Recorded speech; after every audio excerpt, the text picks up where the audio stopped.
Zemra dhe mushnia që aty nga që ata e neve ullë nga të pëndoket që të...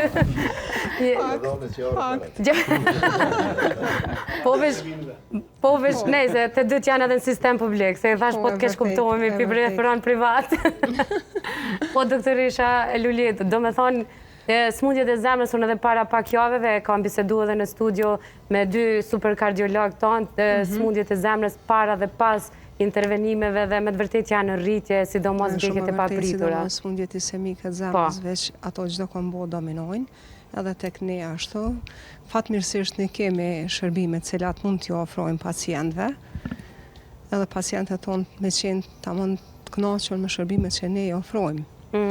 Unë si kardiolog invaziv, kam çka flas do të në këtë fush, nga që nuk është lehtë, është një punë shumë stresuese, me një rrezikshmëri shumë të lartë. Them shumë shpesh se ne kardiologët invaziv duhet të kemi syrin e shqiponjas, shpejtësinë e gepardit edhe dijen e dreqit. Duhet të veprojmë shumë shpejt edhe korrekt. Po, prandaj... Se ne trajtojmë infarktin akut dhe të gjitha dhe të smundjet tjera isemike. Po nga përvoja dhe krejt puna që bën çdo ditë, për shkak të informimit pak më të avancun, po e themi, të popullatës, a ka raste që vinë pak më herët dhe ma pak raste që vinë deri te infarkti ose tek vdekjet e papritura që diagnostikojnë ma herët smundjet e zemrës?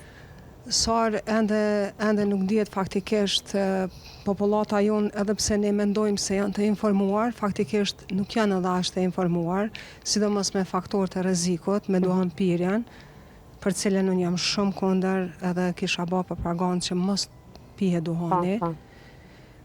Kemi shumë mosha të reja, fatkeqësisht, kemi mosha të reja, ndikojnë edhe shumë shprehi tjera, faktorë tjerë risku, dhe kështu. Po,